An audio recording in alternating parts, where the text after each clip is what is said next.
जीवन की सीख, माँ की ममता। एक छोटे से कस्बे में समीर नाम का एक लड़का रहता था। बचपन में ही पिता की मृत्यु हो जाने के कारण परिवार की आर्थिक स्थिति बड़ी दयनीय थी। समीर की माँ कुछ पढ़ी लिखी जरूर थी, लेकिन उतनी पढ़ाई से नौकरी कहाँ मिलने वाली थी।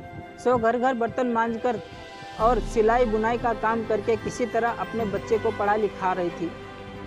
समीर स्वभाव से थोड़ा शर्मीला था और अक्सर चुपचाप बैठा रहता था।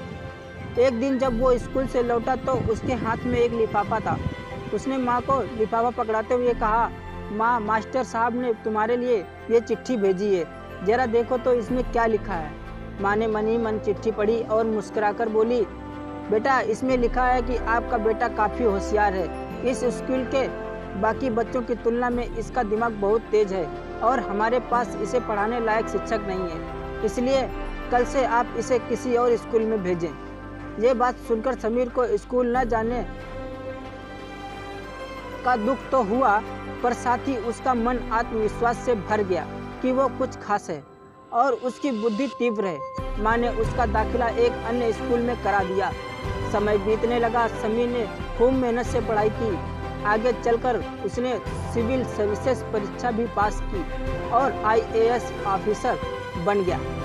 समीर की माँ अब बूढ़ी हो चुकी थी और कई दिनों से बीमार भी चल रही थी और एक दिन अचानक उनकी मृत्यु हो गई।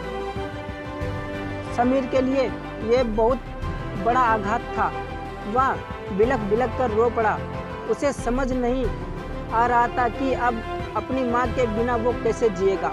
रोते रोते ही उसने माँ की पुरानी अलमारी खोली और हाथ में उनकी माला, चश्मा और अन्य वस्तुएं लेकर चूमने लगा। उस अलमारी में से समीर के पुराने खिलौने और बचपन के कपड़े तक संभाल कर रखे हुए थे।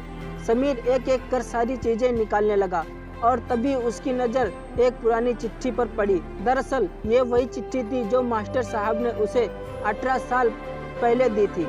नम आंखों से समीर ने उसे पढ़ने लगा। आदरणीय अभिभावक, आपको बताते हुए हमें अफसोस हो रहा है कि आपका बेटा समीर पढ़ाई में बेहद कमज़ोर है और खेल कूद में भी भाग नहीं लेता। जान पड़ता है कि उम्र के हिसाब से समीर की बुद्धि विकसित नहीं हो पाई है, अतः हमें इसे अपने विद्यालय में पढ़ाने में असमर्थ हैं। आपसे निवेदन है कि समीर का दाखिला किसी मंद बुद्धि विद्यालय में कराएं अथवा खुद घर पर रहकर इसे पढ़ाएं।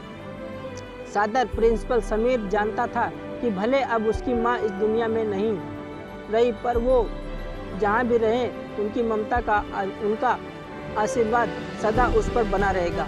दोस्तों, रुडयार्ड किपलिंग ने कहा है, भगवान सभी जगह नहीं हो सकते, इसलिए उसने माँ बनाई।